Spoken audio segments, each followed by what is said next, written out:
श्री सच्चिदानंद सद्गुरु साईनाथ महाराज की जय।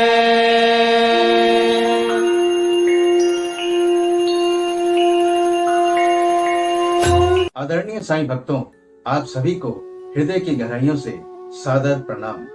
साईं ज्ञान गंगा के सभी एपिसोड्स को पसंद करने के लिए आपका दिल से आभार।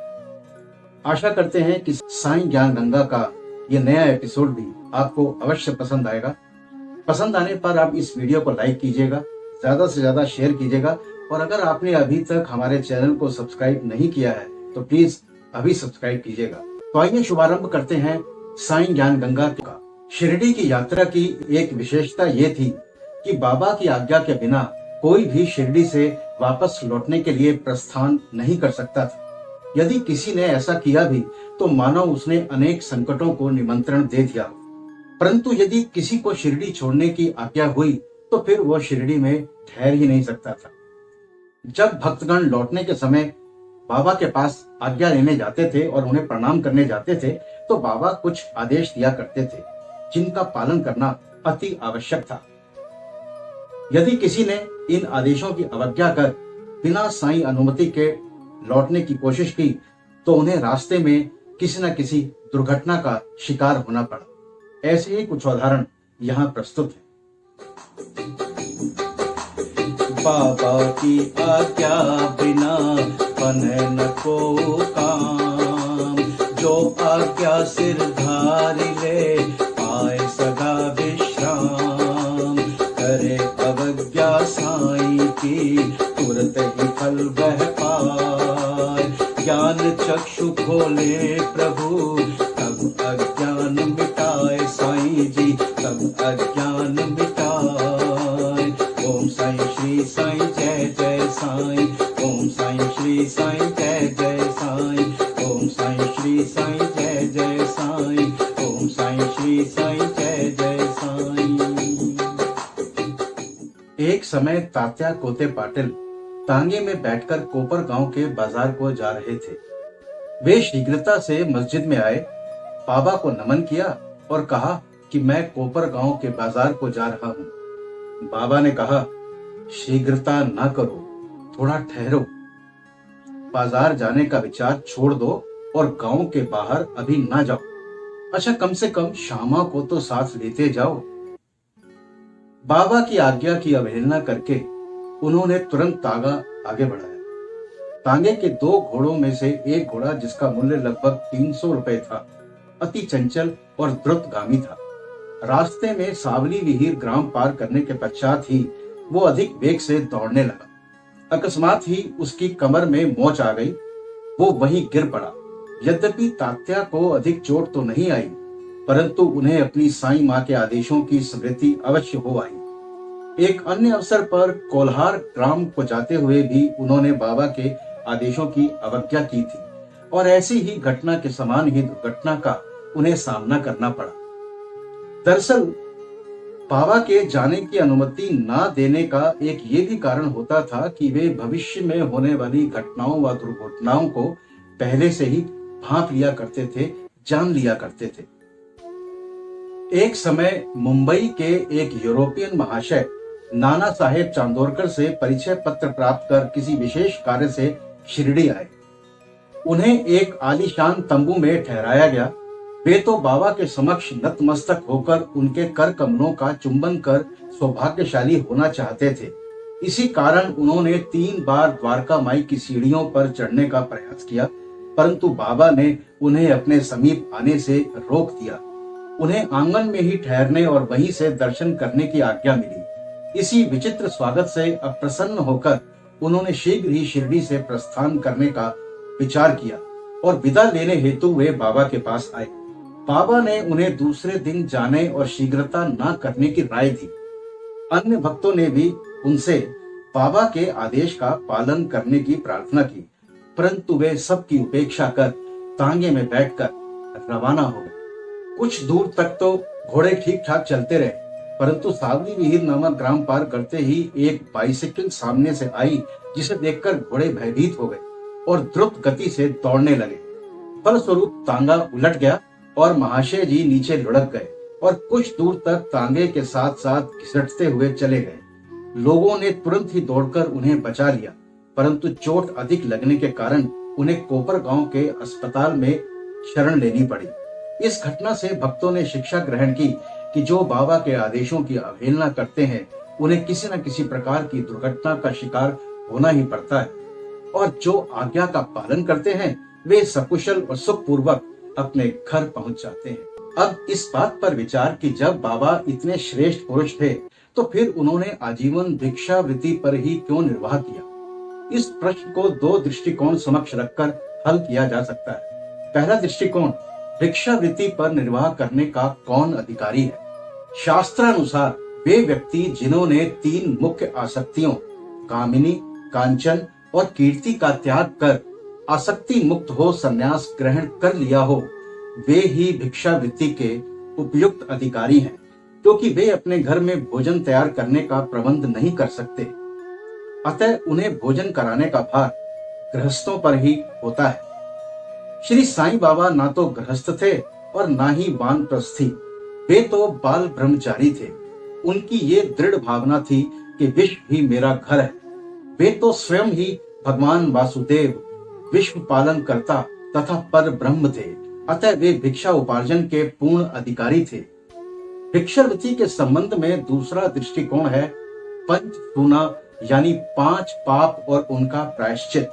सबको ये ज्ञात है कि भोजन सामग्री या रसोई बनाने के लिए गृहस्थ आश्रमियों को 5 प्रकार की क्रियाएं करनी पड़ती हैं। कंडणी यानी पीसना, पेषणी यानी दलना, उदकुंभी यानी बर्तन मलना, मार्जनी यानी मांजना और धोना, और चूली यानी चूल्हा सुलगाना। इन 5 क्रियाओं के परिणाम स्वरूप अनेक कीटाणुओं और जीवों का नाश होता है और इस प्रकार गृहस्थ आश्रमियों को पाप लगता है। इन पापों के प्रायश्चित स्वरूप शास्त्रों ने 5 प्रकार के यज्ञ करने की सलाह दी है। नंबर 1, ब्रह्म यज्ञ अर्थात वेद अध्ययन यानी ब्रह्म को अर्पण करना या वेद का अध्ययन करना। नंबर 2, पितृयज्ञ यानी पूर्वजों को दान। नंबर 3, देव यज्ञ यानी देवताओं को बलि। नंबर 4, भूत यज्ञ यानी प्राणियों को दान। और नंबर 5, मनुष्य अर्थात अतिथि यज्ञ यानी मनुष्यों अतिथियों को दान।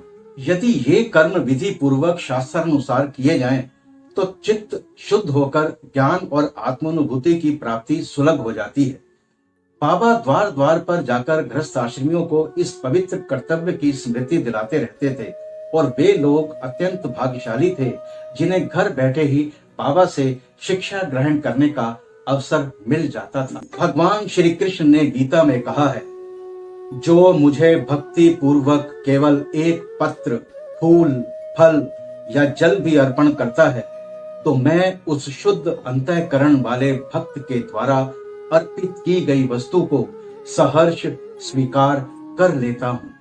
यदि भक्त सचमुच में श्री साईं बाबा को कुछ भेंट देना चाहता था और बाद में यदि उसे अर्पण करने की विस्मृति यानी वो भूल जाता था, तो बाबा उसे या उसके मित्र द्वारा उस भेंट की स्मृति कराते और भेंट देने के लिए कहते तथा भेंट प्राप्त कर उसे आशीष देते थे। श्री रामचंद्र आत्माराम उपनाम बाबा साहेब तरखड़ पहले प्रार्थना समाजी थे, तथापि वे बाबा के परम भक्त थे। उनकी स्त्री और पुत्र तो बाबा के एक निष्ठ भक्त थे। एक बार उन्होंने ऐसा निश्चय किया कि पुत्र व उसकी मां ग्रीष्मकालीन छुट्टियां शिरडी में ही व्यतीत करें, परंतु पुत्र बांद्रा छोड़ने को सहमत न हुआ। उसे भय था कि बाबा का पूजन घर में विधि पूर्वक न हो सकेगा, लेकिन पिता के आश्वासन देने पर कि पूजन यथाविधि ही होता रहेगा, मां और पुत्र ने एक शुक्रवार की रात्रि में शिरडी को प्रस्थान कर दिया। दूसरे दिन शनिवार को श्रीमान तरखड़ ब्रह्म मुहूर्त में उठे और स्नान आदि कर पूजन प्रारंभ करने के पूर्व बाबा के समक्ष साष्टांग दंडवत करके बोले, हे बाबा, मैं ठीक वैसा ही आपका पूजन करता रहूंगा जैसे कि मेरा पुत्र करता रहा है, परंतु कृपा कर इसे शारीरिक परिश्रम तक ही सीमित न रखना। ऐसा कहकर उन्होंने पूजन आरंभ किया और मिश्री का नैवेद्य अर्पित किया, जो दोपहर के भोजन के समय प्रसाद के रूप में वितरित कर दिया गया। उस दिन की संध्या तथा अगला दिन रविवार भी निर्विघ्न व्यतीत हो गया। सोमवार को उन्हें ऑफिस जाना था, परंतु उस दिन भी उन्होंने उसी प्रकार नियम से बाबा का पूजन किया और वो दिन भी निर्विघ्न संपन्न हुआ। श्री तरखट ने इस प्रकार अपने जीवन में कभी ऐसी पूजा नहीं की थी। उनके हृदय में अति संतोष हुआ कि पुत्र को दिए गए वचन अनुसार पूजा यथाक्रम संतोष पूर्वक चल रही है। अगले दिन मंगलवार को वे पूजा कर ऑफिस को चले गए और दोपहर को घर लौटने पर जब वे भोजन करने बैठे तो थाली में प्रसाद न देखकर उन्होंने अपने रसोइये से इस संबंध में प्रश्न किया। उसने बतलाया कि आज वो बाबा को नैवेद्य अर्पण करना भूल गया। ये सुनकर वे तुरंत अपने आसन से उठे और बाबा को दंडवत कर क्षमा याचना करने लगे तथा बाबा से उचित पथ प्रदर्शन न करने तथा पूजन को केवल शारीरिक परिश्रम तक ही सीमित रखने के लिए उलाहना देने लगे। उन्होंने संपूर्ण घटना का विवरण अपने पुत्र को पत्र द्वारा सूचित किया और उससे प्रार्थना की कि वो पत्र बाबा के श्री चरणों पर रखकर उनसे कहना कि वे इस अपराध के लिए क्षमा प्रार्थी हैं। ये घटना बांद्रा में लगभग दोपहर को हुई थी और उसी समय शिरडी में जब दोपहर की आरती प्रारंभ होने ही वाली थी कि बाबा ने श्रीमती तरखड़ से कहा, माँ, मैं कुछ भोजन पाने के विचार से तुम्हारे घर बांद्रा गया था। द्वार में ताला लगा देखकर भी मैंने किसी प्रकार घर में प्रवेश किया, परंतु वहां देखा कि भाऊ तरखड़ मेरे लिए कुछ भी खाने को नहीं रख गए हैं, अतः मैं भूखा ही लौट आया। किसी को भी बाबा के वचनों का अभिप्राय समझ में नहीं आया, परंतु उनका पुत्र जो समीप ही खड़ा था सब कुछ समझ गया कि बांद्रा में पूजन में कुछ तो त्रुटि हो गई है, इसलिए वो बाबा से लौटने की अनुमति मांगने लगा।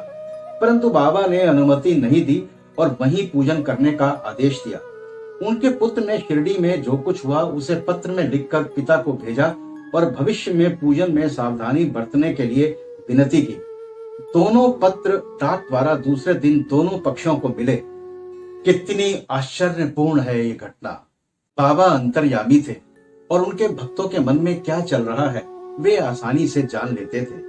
बाबा अपने भक्तों की भेंट सहर्ष स्वीकार कर लेते थे। इसे 2-3 घटनाओं से समझने की कोशिश करते हैं। बांद्रा के श्री रघुवीर भास्कर पुरंदरे बाबा के परम भक्त थे। एक समय वे शिरडी को जा रहे थे, तब श्रीमती तरखड़ ने श्रीमती पुरंदरे को 2 बैंगन दिए और उनसे प्रार्थना की कि शिरडी पहुंचने पर वे एक बैंगन का भुर्ता और दूसरे बैंगन के गोल टुकड़े घी में तलकर काचर्या बनाकर बाबा को भेंट कर दें। श्रीमती पुरंदरे ने शिरडी पहुंचकर ऐसा ही किया। बाबा उसी समय भोजन करने को बैठे थे। बाबा को वो भुर्ता बड़ा ही स्वादिष्ट लगा। बाबा ने खुद भी खाया और थोड़ा थोड़ा वहां मौजूद सभी को वितरित किया। इसके पश्चात ही बाबा ने काचर्या लाने को कहा। राधा कृष्ण माई के पास संदेशा भेजा गया कि बाबा काचर्या मांग रहे हैं। वे बड़े असमंजस में पड़ गई कि अब क्या करें। बैंगन का तो अभी मौसम ही नहीं है, तो बैंगन कहां से उपलब्ध किया जाए। जब इस बात का पता लगाया कि भुर्ता लाया कौन था, तब ज्ञात हुआ कि बैंगन श्रीमती पुरंदरे लाई थी तथा उन्हें ही काचर्या बनाने का कार्य सौंपा गया था। अब सभी को बाबा की सर्वज्ञता पर महान आश्चर्य हुआ। बाबा की सर्वज्ञता की एक और अद्भुत घटना है। सन 1915 में दिसंबर के महीने में श्री गोविंद बालाराम बानकर शिरडी जाकर वहां अपने पिता की अंत्येष्टि क्रिया करना चाहते थे। प्रस्थान करने से पूर्व वे श्रीमती तरखड़ से मिलने आए। श्रीमती तरखड़ बाबा के लिए कुछ भेंट शिरडी भेजना चाहती थी, परंतु उस समय उनके घर में केवल एक पेड़े के अतिरिक्त कुछ ना मिला और वो पेड़ा भी अर्पित नैवेद्य का था। उनका पुत्र ऐसी परिस्थिति देखकर रोने लगा, परंतु फिर भी अति प्रेम के कारण वही पेड़ा बाबा के लिए भेज दिया गया। उन्हें पूर्ण विश्वास था कि बाबा उसे अवश्य स्वीकार कर लेंगे। शिरडी पहुंचकर जब गोविंद बालाराम बालकर बाबा के दर्शनार्थ गए तो वे वो पेड़ा वहां ले जाना भूल गए। बाबा ये सब चुपचाप देखते रहे, परंतु जब गोविंद बालकर पुनः संध्या के समय बिना पेड़े लिए बाबा के पास गए तो फिर बाबा शांत नहीं रह सके और उन्होंने पूछा, तुम मेरे लिए क्या लाए हो? उत्तर मिला, जी कुछ नहीं। बाबा ने पुनः प्रश्न किया और उसने वही उत्तर फिर दोहरा दिया। अब बाबा ने स्पष्ट शब्दों में पूछा, क्या तुम्हें माँ तरखड़ ने चलते समय कुछ मिठाई नहीं दी थी? अब गोविंद पालकर को सब याद आ गया और वो बहुत ही लज्जित हुए तथा बाबा से क्षमा याचना करने लगे। वो दौड़कर वापस गए और श्रीमती तरखड़ द्वारा भेजा गया पेड़ा लाकर बाबा के सम्मुख रख दिया। बाबा ने तुरंत ही पेड़ा खा लिया। इस प्रकार श्रीमती तरखड़ की भेंट बाबा ने स्वीकार की और कहा, भक्त मुझ पर विश्वास करता है, इसलिए मैं उसकी भेंट सहर्ष स्वीकार कर लेता हूँ। एक समय श्रीमती तरखड़ शिरडी आई हुई थी। दोपहर का भोजन प्राय तैयार हो चुका था और थालियां परोसी ही जा रही थी कि उसी समय वहां एक भूखा कुत्ता आया और भौंकने लगा। श्रीमती तरखड़ तुरंत उठी और उन्होंने रोटी का एक टुकड़ा कुत्ते को डाल दिया। कुत्ता बड़ी रुचि के साथ उसे खा गया। संध्या के समय जब वे द्वारका माई में जाकर बैठी तो बाबा ने उनसे कहा, माँ, आज तुमने मुझे बड़े प्रेम से खिलाया। मेरी भूखी आत्मा को बड़ी सांत्वना मिली है। सदैव ऐसा ही करती रहो, तुम्हें कभी न कभी इसका उत्तम फल अवश्य प्राप्त होगा। इस द्वारका माई में बैठकर मैं कभी असत्य नहीं बोलूंगा। हमेशा मुझ पर ऐसा ही अनुग्रह करती रहो। पहले भूखों को भोजन कराओ, बाद में तुम भोजन किया करो। इस बात को अच्छी तरह ध्यान में रखो। बाबा के इन शब्दों का अर्थ उनकी समझ में ना आ सका और उन्होंने बाबा से पूछा, भला मैं किस प्रकार भोजन करा सकती हूँ? मैं तो स्वयं दूसरों पर निर्भर हूँ और उन्हें दाम देकर भोजन प्राप्त करती हूँ। बाबा कहने लगे, उस रोटी को ग्रहण कर, मेरा हृदय तृप्त हो गया है और अभी तक मुझे डकारें आ रही हैं। भोजन करने से पूर्व तुमने जो कुत्ता देखा था और जिसे तुमने रोटी का टुकड़ा दिया था, वो यथार्थ में मेरा ही स्वरूप था और इसी प्रकार अन्य प्राणी, बिल्लियां, सुअर, मक्खियां, गाय आदि सभी मेरे ही स्वरूप हैं। मैं ही उनके आकारों में डोल रहा हूँ। जो इन सब प्राणियों में मेरा दर्शन करता है वो मुझे अत्यंत प्रिय है। इसलिए द्वैत या भेदभाव भूलकर तुम सेवा किया करो। बाबा के ये अमृत तुल्य उपदेश ग्रहण कर वे द्रवित हो गई। उनकी आंखों से अश्रुधारा बहने लगी, गला रूंध गया और उनके हर्ष का पारावार न रहा। इससे हमें ये शिक्षा मिलती है कि समस्त प्राणियों में ईश्वर दर्शन करना चाहिए। सब प्राणियों में ईश्वर का ही वास है, इसका प्रत्यक्ष अनुभव करो। आशा करते हैं आपको हमारा ये वीडियो अवश्य पसंद आया होगा। अगर ऐसा है तो वीडियो को लाइक कीजिएगा, ज्यादा से ज्यादा शेयर कीजिएगा और अगर अभी तक आपने हमारे चैनल को सब्सक्राइब नहीं किया है तो प्लीज अभी सब्सक्राइब कीजिएगा और बेल आइकन को प्रेस करना भी नहीं भूलिएगा। तो मिलते हैं आपसे अगले एपिसोड में। तब तक मस्त रहिए, स्वस्थ रहिए, साईं नाम जपते रहिए। बाबा सबका भला करे। ओम श्री साईनाथाय नमः। अनंत कोटि ब्रह्मांड नायक राजाधिराज योगी राज परे ब्रह्म श्री सच्चिदानंद सद्गुरु साईनाथ महाराज की जय।